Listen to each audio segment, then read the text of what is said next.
And we'll begin with appearances on the record, please. Your Honor, Glenn Carter on behalf of defendant Lewis County. Your Honor, my name is Joseph Thomas, and I'm here on behalf of plaintiff Brian Cortland. Thank you. Sorry. Christopher Hupy, I apologize. Thank you. Thank you for correcting me. Christopher Hupy. The court has reviewed this file and is familiar with this case. The motion before the court today is a motion to dismiss that was filed by Lewis County.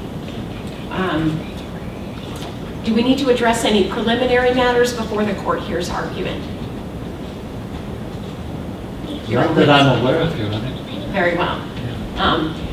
The court is anticipating an argument of 10 minutes per side. My questions may cause the attorneys to go beyond that, but other than that, I'm hoping we can stick with that time frame. You may proceed. Your Honor, Glenn Carter on behalf of Lewis County. There are two issues that I brought up with my motion at the time that I filed the motion. There has been an evolution since then. The original motion raises an issue with respect to the records that are requested, which are Lewis County Law Library Board records.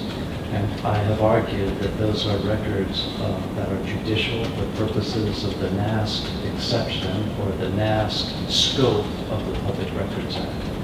The second point that I raised went to the essential elements of a Public Records Act claim.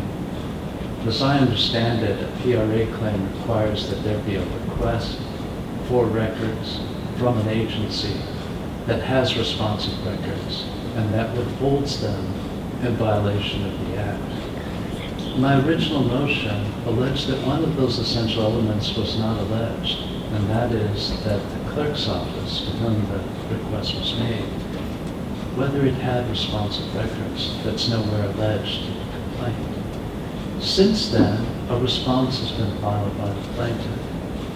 The response says that the request was actually secretly intended to be made to the Law Library Board. That is different from the complaint attachment that was filed with the complaint, and it's different from the request which was addressed to the clerk, Lisa Consati, the deputy clerk. That is different than what's alleged in the complaint. I am now in the position of not knowing what the scope is of this claim as to who the agency is to whom the request was made. Is that agency the clerk? Is that agency the Law Library Board? Is that agency Lewis County? It is unclear from the complaint, and given the allegations made in the response, it is hardly clear.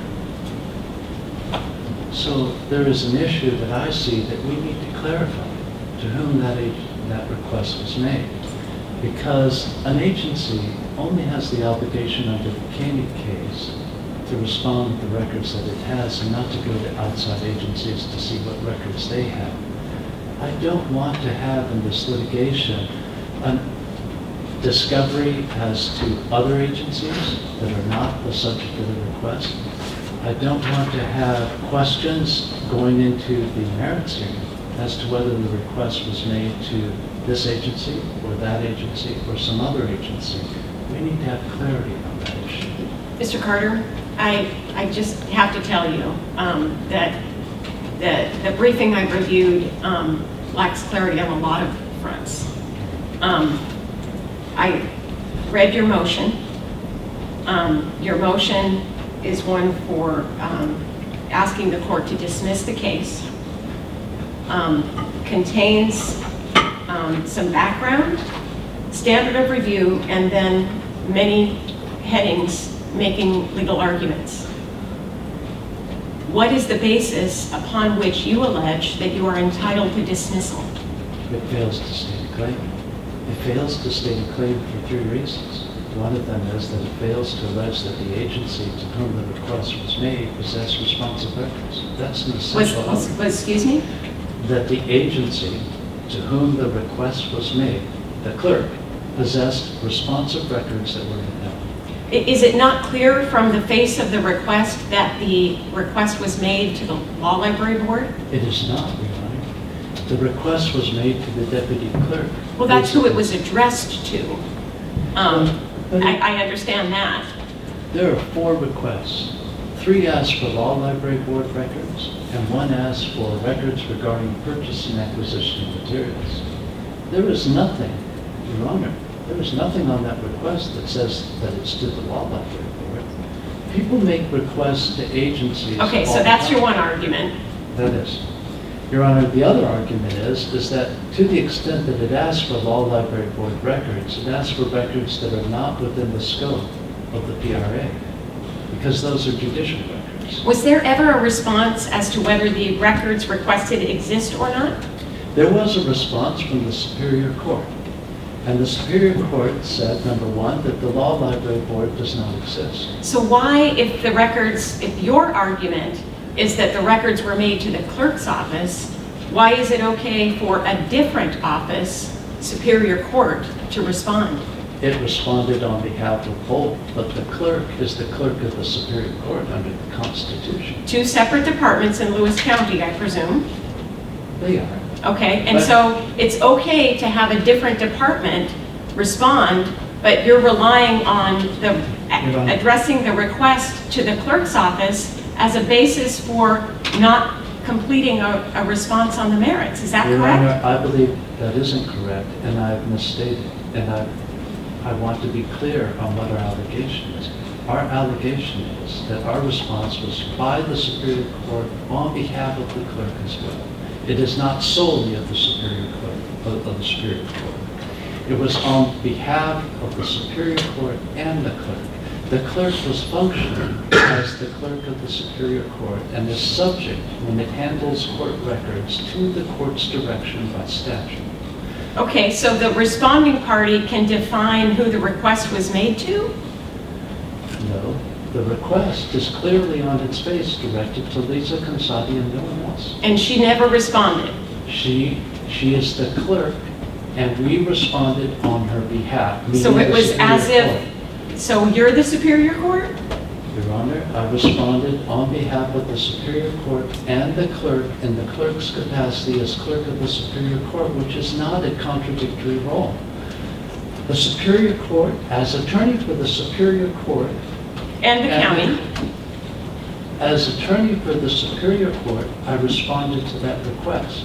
As attorney for the Superior Court and the clerk in her capacity as the clerk of the Superior Court. The Nass case makes it clear the clerk is an executive agent, but at the same time makes it clear that when she acts as the custodian of court records, that she functions in a judicial capacity subject to the direction of the court. When a request comes in for court records, it is the Superior Court that responds to that request, and on behalf of the clerk when it is a request for judicial records. Is this a request for court records? It is, Your Honor, in our view it is. How?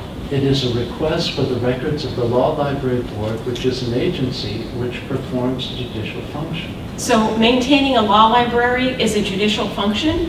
It is, Your Honor. Historically, it is. So, for instance, I'm the presiding judge of Thurston County Superior Court. What do you understand my role to be over the law library here in Thurston County? It is a judicial agency that is subject to your supervision. And what if I disagree? In what respect? Well, the statute requires a law library board, does not require the presiding judge to be on that board. In fact, it requires certain entities to be on the board, the majority of which are not judges. Isn't that correct? Your Honor, that's correct as of 1992. But And- that doesn't change it. Let me give you an example. What if Thurston County Superior Court judges decided that there should be a task force for diversity in courts? They appointed 2 judges and 5 members of the bar. The 2 judges and the 5 members of the bar hold hearings, take testimony, issue a report, have correspondence, have records. Task forces of the court under 31.1 are subject to 31.1 records. I don't know that I agree with that. 31.1 says that. 31.1 says, okay, if it's a task force that's created by the Superior Court. But what I don't agree with is, this is not created by the Superior Court, it's created by statute. Yes, it is, as was the case of West. In West, the Washington Judges Association was created by statute, and the court said that And that made was it irrelevant. exclusively of judges. Okay, but Right. I'm just addressing point by point, Your Honor. Right, but And in that case, in the West case, the entity was made up solely of judicial officers, correct? Your Honor, you're correct. But the fact that it was created by statute was said by the court to be legally irrelevant. Let me ask you a different question. If the clerk, the Lewis County clerk, were on the county's safety committee, and she received a request for her notes regarding the county's safety committee, would those records be judicial records? On the safety committee, I don't know what tie that has to the judicial records. No, I don't know. So how's this any different? Because, Your Honor, the Law Library Board performs a judicial function. It has from time immemorial. At the time when people didn't have computers, in my day, at the time before there were computers, you went to the law library as judges to find the law. The statutes required that the legislature, when it issued new statutes, that those be provided and filed in every county law library as the way of dispersing the law to those people who otherwise would have no means of finding out what the law was. That continued for many years up until 2011. It was the way in which law was dispersed to the people. It was the way in which rural judges found the law that they needed for purposes of their work. Law libraries in Lewis County were behind closed doors. They were up on the second floor of the historical courthouse, and they were administered exclusively for the judges and the members of the bar. That was the judicial function that they performed. The fact that today we have computers that provide access to law so that no one, and many young lawyers, never knew what it was like to have to go to the law library to find the law. The purpose of the law library was to provide judges with access and the bar access to the law. That is a judicial function. That isn't one that's the county, because look at what you're saying if you take that position. You're saying that we have a board that's dominated by the local bar association. It has 3 appointees of the 5 members.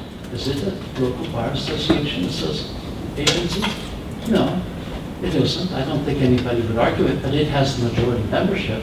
There is only one judge, and there is one commissioner. Why is it that one judge counts less than one commissioner to say that it's a county agency? It isn't, because it's created by the legislature, because West makes it clear that that isn't the test, that that's legally immaterial. The question under Mask and Koenig, the original statute of cases under this, are what is the function? And I can't imagine that one could possibly argue that providing a law library is a function of county government. Look at the state law library statute, right there next to the county law library statute. So you have a minute left. Your Honor, the state law library statute makes it clear it's a judicial function. What is the difference between the two? They both serve judges, they both serve members of the bar, they both ought to be interpreted as related statutes. There is no argument that one can make that this is a general county function. The statutes in Title 27 make it clear as to what general libraries are, and those are subject and made subject to counties. That is not true for law libraries. Thank you. Your Honor, I would just like to state the standard that both defendant and plaintiff stated, that motion to dismiss needs to be met is beyond a reasonable doubt in this case, and plaintiff will argue that defendant hasn't met that burden or come anywhere close to that burden in order to dismiss this case today. First of all, plaintiff argues that this was addressed correctly. The Lewis County argues that this agency ceased functioning, and my client didn't know who to address this to, and that shouldn't be held against him. There are no policies and procedures listed on Lewis County's website, or anywhere for that matter, and Lewis County doesn't contest this in their reply or even the motion to dismiss. They don't state affirmatively that there there are any policies and procedures anywhere. And if you look at RCW 42.56.040, Section 1 states that policies and procedures shall be prominently displayed. In order to give people like Mr. Hupy information on what to do in a case where an agency may have stopped functioning, although we will argue that it hasn't stopped functioning. There's something akin to a law library board functioning for a while. But even if it had stopped functioning, it was the county's duty under 42.56.040, Section 1, in order to explain to him how to make that public records request.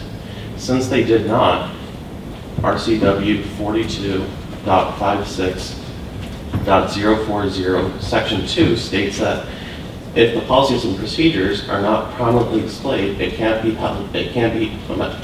adversely affect the requester. And that's what Lewis County is trying to do today. They're trying to say, look, because you didn't follow our procedures, which weren't published, it's going to adversely affect you. And that's not fair, and that's a violation of the law.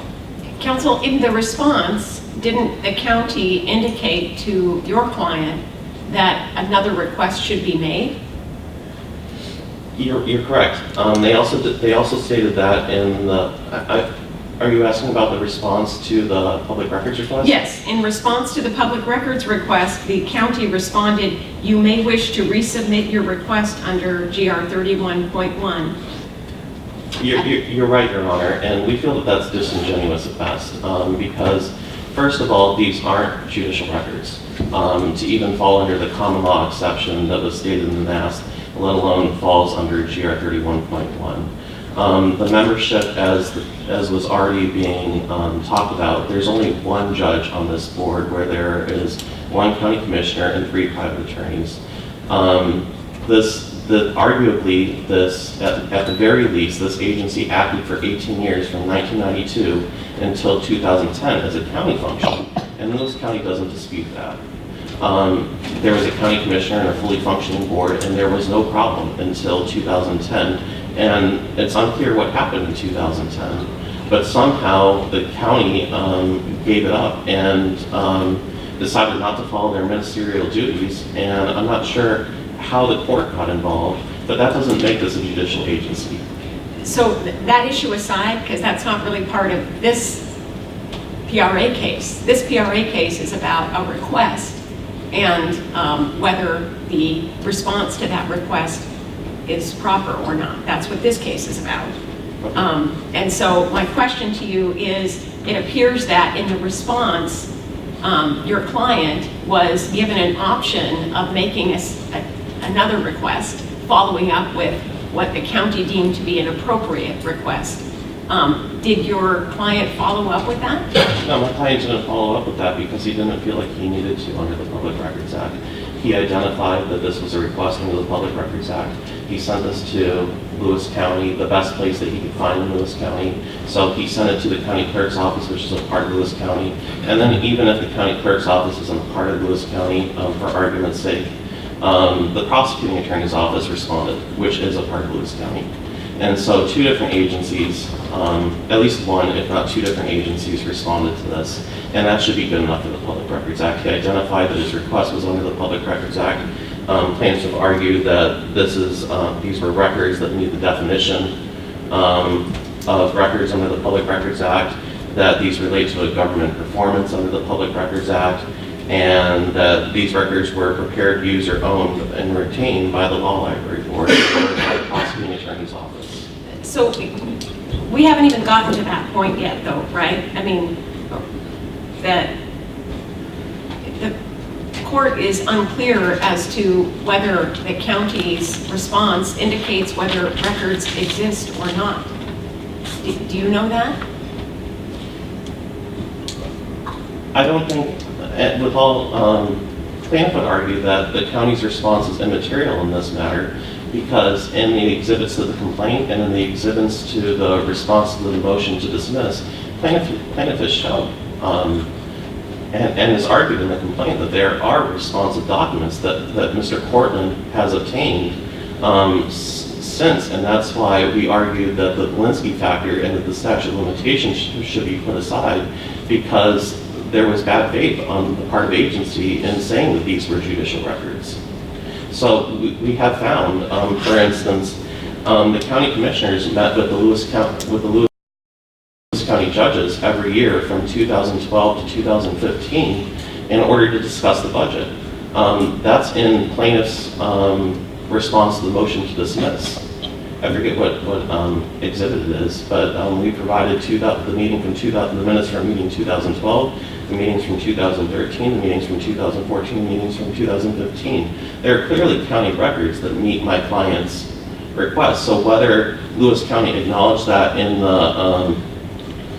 the response to my client's public records request back in 2015 is immaterial, because we've discovered subsequently since then that there are county records that are responsive to my client's public records request that weren't provided to him. I'm sorry, I wasn't clear in my question. Okay. I understand the attachments that you provided and your assertion that there are responsive records that were not turned over to you.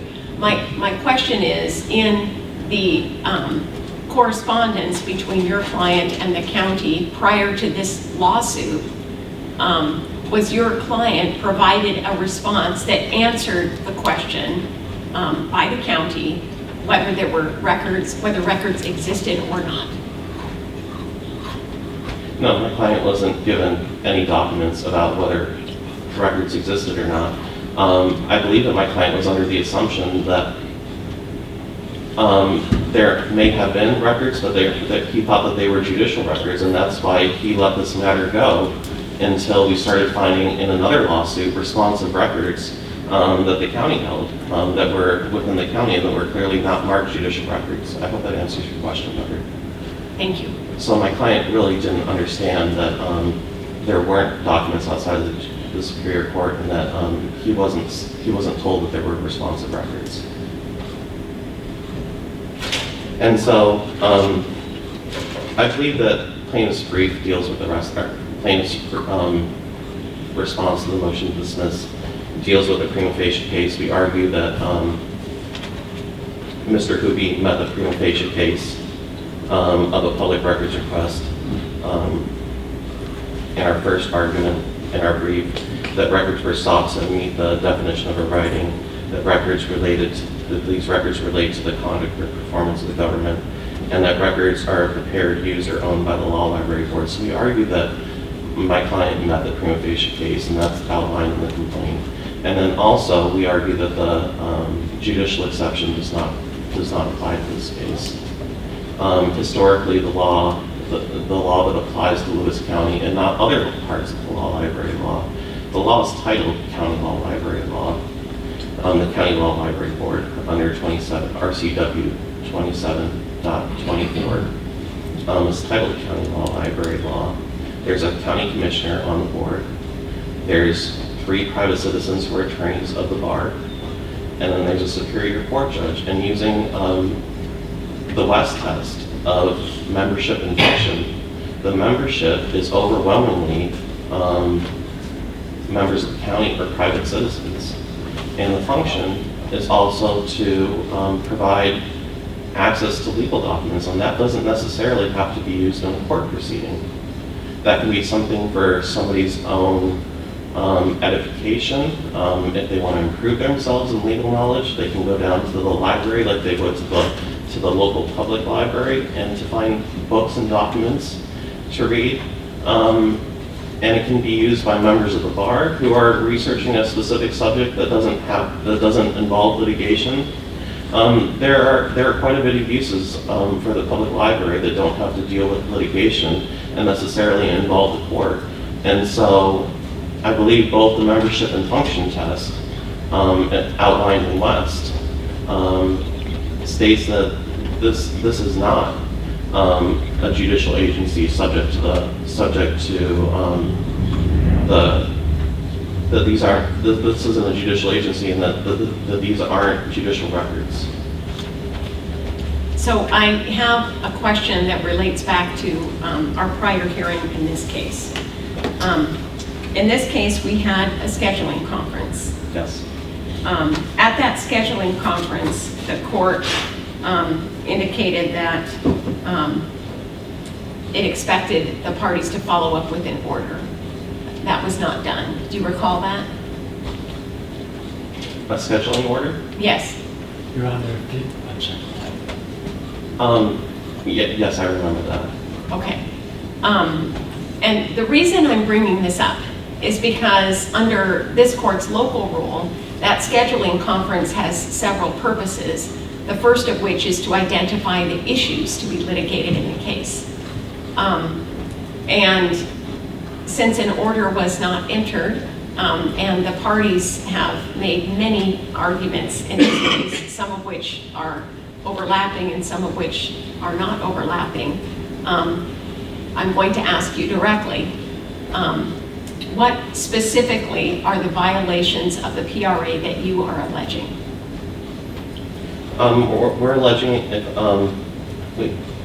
if you look at Lewis County's response to the public records request on December 15th, there are 5 requests listed, enumerated 1 through 5. We would allege that number 1 is violated because there are any and all board meeting minutes for the Lewis County Law Library Board starting from January 1st, 2012 until the date of the request. We're alleging that there are responsive documents, and even if there are not responsive documents, this should have been denied under the Public Records Act. There was not a denial under the Public Records Act in violation of 42.56.520. So what I'm asking is what are the actual alleged violations that you're asserting? So for instance, what I thought, and we talked about this at the scheduling conference, was that there were some violations alleged. Here are some examples. No timely response, inadequate response, not providing the fullest assistance as required by the law. Those are the kinds of things that I would expect to be articulated at the scheduling conference as to the issues that need to be addressed. In this case, I know that the parties have brought up many issues regarding whether any given entity is a judicial agency or not, whether GR 31.1 applies as opposed to the PRA, all of that. My question to you is, can you articulate for the court the specific PRA violations that you are alleging? Yes, I will, Your Honor. I apologize. We will allege that there was not a search under the Public Records Act, let alone an insufficient search. This was automatically and conclusory deemed judicial records, so we argue that there is a violation of the search under the Public Records Act. We argue that there wasn't the fullest assistance given to Mr. Hupy if there was a better place in order to file these public records requests. There are public records officers within Lewis County. This should have been given to, directed Mr. Hupy to file these requests with the public records officer. So we would argue that there's a violation of the fullest assistance to the requester. We would argue that there's a violation of RCW 42.56.040, which is the policies and procedures need to be published. And if they aren't published, then that cannot be adversely held against the requestor. We would argue that there's a violation of RCW 42.56.550, Section 4, that records were not provided to my client that were responsive to his request. We would also argue that there was a violation of 42.56.520, that there wasn't a prompt response given, that there wasn't even a response given under the Public Records Act, and so that there were multiple violations of RCW 42.56.520. And then we would also argue that there was a violation of RCW 42.56.580, which deals with public records officers. The Law Library Board is required to have a public records officer. The Law Library Board does not have a public records officer. And a public records officer is supposed to be a point of contact between the member of the public and the agency. And that didn't happen here. Lewis County does have public records officers, and the public records officer clearly wasn't the point of contact between either the agency or Lewis County and Mr. Hupy. So we would argue that there was a violation of 42.56.582, and I hope that helps clarify plaintiff's position in this case. Anything else? Not unless you have any other questions, Your Honor. Not at this time. Thank you. Mr. Carter. Your Honor, I don't want to impose on the time. Go ahead. I would submit that in addition to understanding what the claims are, we do need to understand which agency was asked. I believe that the clerk's office is separate from the Superior Court. And I believe that judicial records are records that are subject to the direction of the Superior Court. And I believe that there's an overlap between the Superior Court and the clerk to the extent that the clerk, as in NAST, is functioning in a judicial capacity. I need to know to whom the request was made, allegedly. But otherwise, we're going to have discovery all over the place as to all agencies of Lewis County because of the allegation that somehow this is a request to some undefined agency. If he's going to say that the request is to the Law Library Board, I need a complaint that says that it was a request to the Law Library Board. If it's a request to the clerk, I need to know that it's a request to the clerk, a complaint that says that. The complaint as it is, if you go back and read it after we've argued, you'll see that it is all over the place. And that leads to a mess on discovery and to all kinds of discovery motions. And I don't think that we should do that in this case. Your Honor, I have nothing else to add other than to say that we have never said that this was a county function, as he alleges. And I responded, I'm a prosecutor, and under state statute, I represent state agencies when they ask for me, and I represent county agencies. And to the extent that this is a case against the Law Library Board, for the Law Library Board's records, in our position then is, if that's really what this case is about, it's not said that, it's not said in the complaint. If this is a case about an agency, the Law Library Board, then this is a case that should be brought against the state of Washington because the judiciary is a separate branch.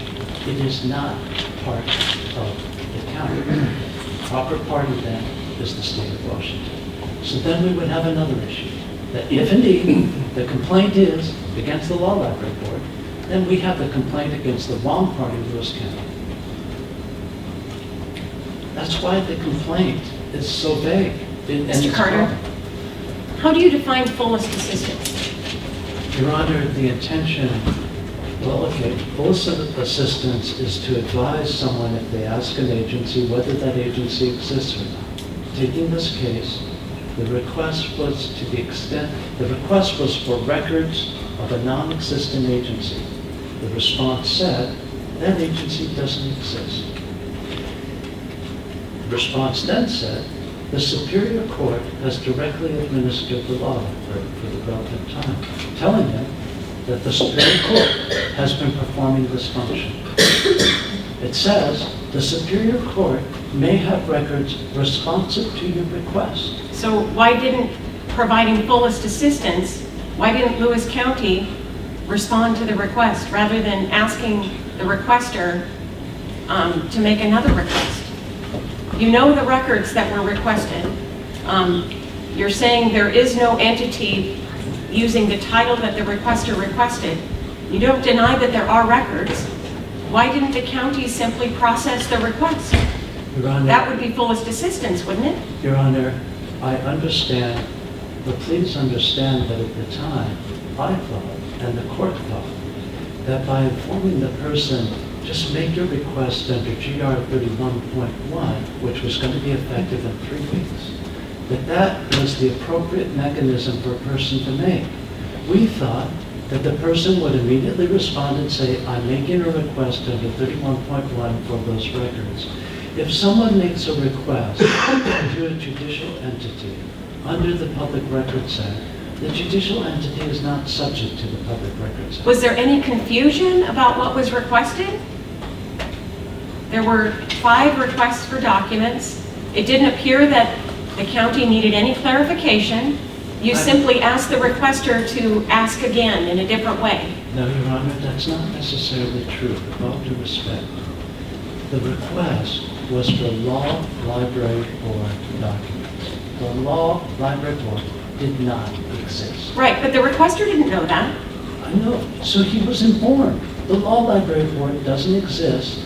The Lewis County Superior Court is administering the Law Library. If you want records of that administration, submit a request to us. I don't know what records he wants. He can't have Law Library Board meeting minutes. There is no Law Library Board. So isn't the appropriate response then by the county, those records don't exist? I said that. So you're saying, No, I'm I'm sorry, opposing Your counsel Honor, that. I take that back. I said the agency doesn't exist. Okay. I said there might be records of the administration of the Law Library that you want. Okay, but there was no question what records were being requested. No, there is a question, because you don't have a Law Library Board, you don't have meeting minutes of a Law Library Board, So you we- don't have one. So then isn't the response to that, no records exist? That's Yeah, a but Your legitimate Honor, response. that was deemed not to be the fullest assistance. The fullest assistance is not to say, no, there are no records, end of story. The fullest assistance was to say, I know you're asking for the Law Library Board agency records. Those don't exist because the agency doesn't exist. But here, I'll tell you something. The Law Library is being administered by the Superior Court directly. If you want records about the Law Library being administered, the Superior Court may have records about that. They're not meeting minutes. Well, then why didn't you respond and say no meeting minutes exist? Your Honor, that is not fullest assistance. That is to say that the Law Library Board meeting minutes don't exist because the Law Library Board doesn't exist. That isn't of any help to anybody. The help to them is to say that, look, if you want records of the Law Library, the court's doing it, here they are. But no, there wasn't a Law Library Board. So there aren't meeting minutes. There aren't what he was requesting. But there are records that might be helpful to you about the Law Library. Make a request. If I simply say, no, those records don't exist, yeah, I guess I would have avoided all this. Would that have been fullest assistance? I don't think so. If it's true, why would you not say that? If it's not true, why wouldn't you process the request instead of asking the requester to make another request Your Honor, for a law that's going to be applicable in the future?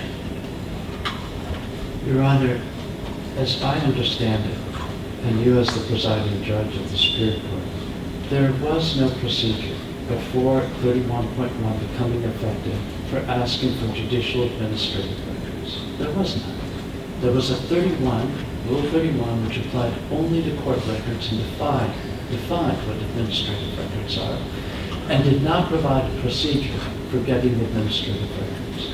The court then adopted 31.1. That did not become effective until January 1st. There was not a procedure for doing it. The procedure didn't become effective until January 1st, which was 3 weeks hence. The thought was that if you're going to make a request for those records, that you need to do so under that procedure, which wasn't effective yet. Mr. Carter, do you currently advise the Law Library Board in Lewis County? There is none, Your Honor, I don't advise them. So it still doesn't It exist? doesn't exist. Okay. Did it ever exist? It did up until 2010 and was dominated by the court.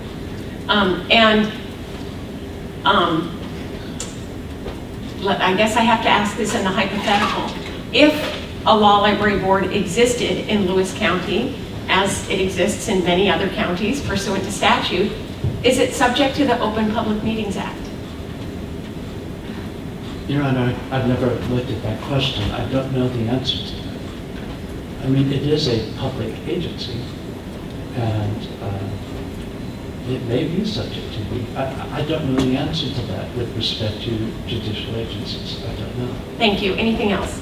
Your Honor, I apologize that I haven't been helpful. No, I have nothing else. Anything else? Yes, may I add one quick thing, Your Honor? You may. Your Honor, the record is void of defendants even providing any evidence that the Superior Court is running the Law Library Board. And in fact, this was mentioned in the defendant's response to the motion, or reply to the motion to dismiss, that Judge Lanise actually made a ruling on this in Mr. Cortland's case, which is, for the record, is 16-2-03960-34, that there was something akin to the law library board occurring. And so I would like to bring it to this court's attention that a judge in Thurston County Superior Court has already ruled that there was something akin to the law library board functioning. The only reason why we haven't provided any documentation to the court's ruling is because the court has not entered a written ruling yet. And that's all I'd like to have. Thank you. Thank you, and I was aware of that based upon the pleadings in this motion. The court at this time is prepared to issue a ruling on the motion to dismiss. The motion is denied. The basis for the motion brought by the defendant is that the plaintiff in the complaint fails to state a claim upon which relief can be granted. The court is struck by the lack of specificity in the pleadings in this case, and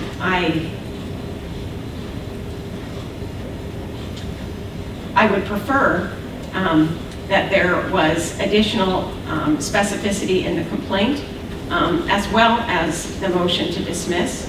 But the court is ruling on this motion based upon the pleadings before it, and it certainly cannot be said that there is no set of facts that would entitle the plaintiff to any relief. If the motion had been more specific with regard to parts of the complaint or claims, the court perhaps could address separate allegations separately.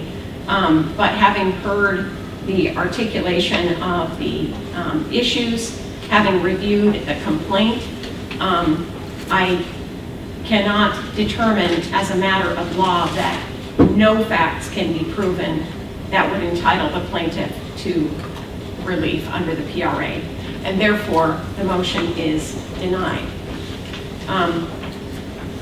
As it looks like the parties are looking at an order at this time, I do want to back up a little bit and address the court's scheduling conference.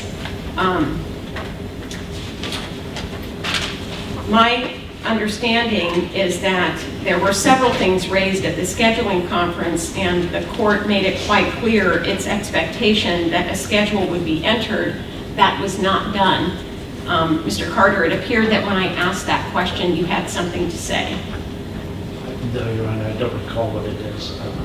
Okay, so I'll just review what happened at that scheduling conference.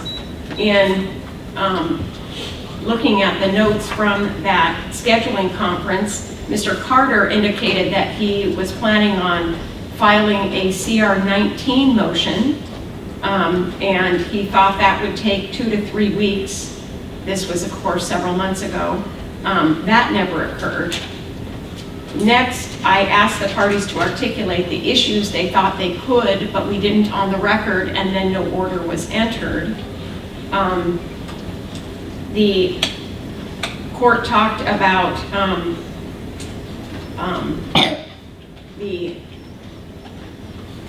any request to address Mr. Carter representing the county here, and indicating that I would not address that at the scheduling conference, but to be addressed by a future motion, and no motion was filed regarding that either. And then we talked about scheduling a merits hearing with the understanding that this motion that the court heard today also needed to be scheduled. It appears that that the matter was just noted up for today, and still a scheduling order was not entered. The last thing that was said was that the court was setting a merits hearing. I directed the parties to confer with court administration or the clerk's office to determine an agreeable date that was open on the court's dispositive motion docket. or a separate 1:30 slot, and to come back and enter an order. And the last thing that was said by the court at that hearing was, quote, "So I expect the parties to come back to court after a date is determined, and we can set that date per order. That order can be handwritten, okay?" That was the end of the court's quote. Then counsel indicated, "Okay, Your Honor, thank you, Your Honor." And I said, "Thank you for being here today," and that's how we concluded. Doesn't appear that an order was ever entered. Do the parties recollect that hearing? Your Honor, yes, I do, and I apologize. I did not follow up on that. And I do too apologize to this court, Your Honor, for not following through with the scheduling order. So can we do that today? Yes, yes, I can. Let's do it. Do the parties need any further clarification from the court in order to go down and get a date and then have an order entered? No, I do not, Your Honor. No, Your Honor, we will go down and get a date. Okay, so my expectation is that once the parties agree to a date for a merits hearing, that an order would be prepared, which can be handwritten, that includes that hearing date, as well as a briefing schedule.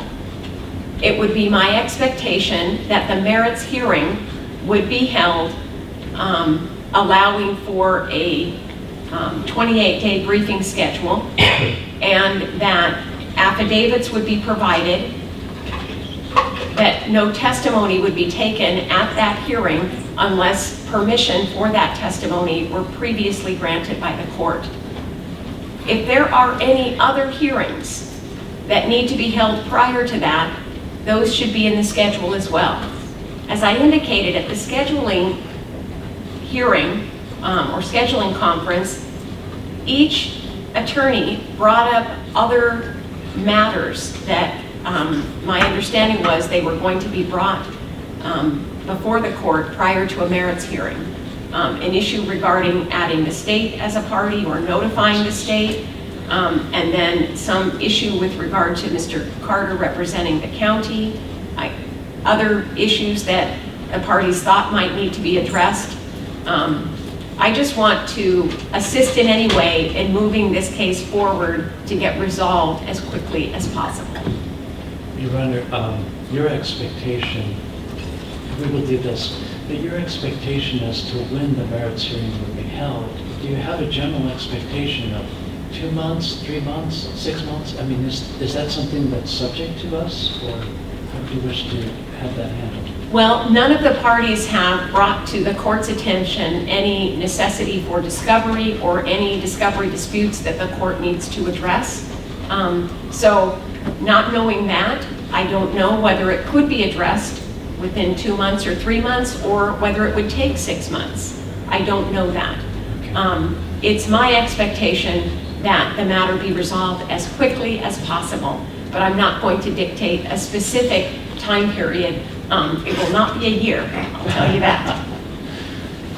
Your Honor, we apologize for imposing on your time. We also apologize for not getting that order to you, and we will go do so now. Thank you. Your Honor, if I may, in order to help expedite things, since Judge Lamise has just ruled on a case very similar to this, only the parties pretty much being different, would it help in order to file a CR 42 motion in the name of judicial economy in order to have Judge Lamise hear the merits, because there are a lot of overlapping issues in this case?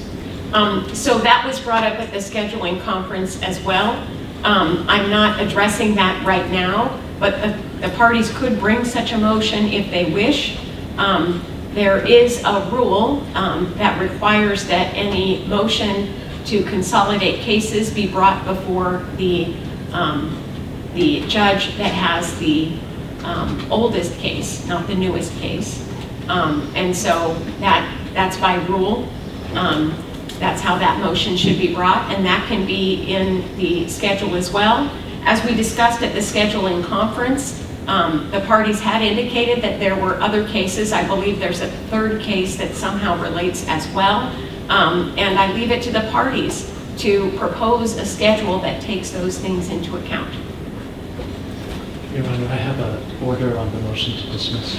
May I approach? You may.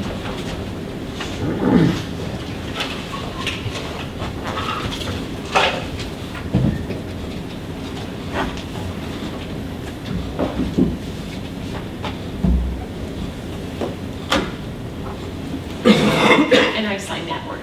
Thank you very much. Thank you. Your Honor. Thank you, Your Honor.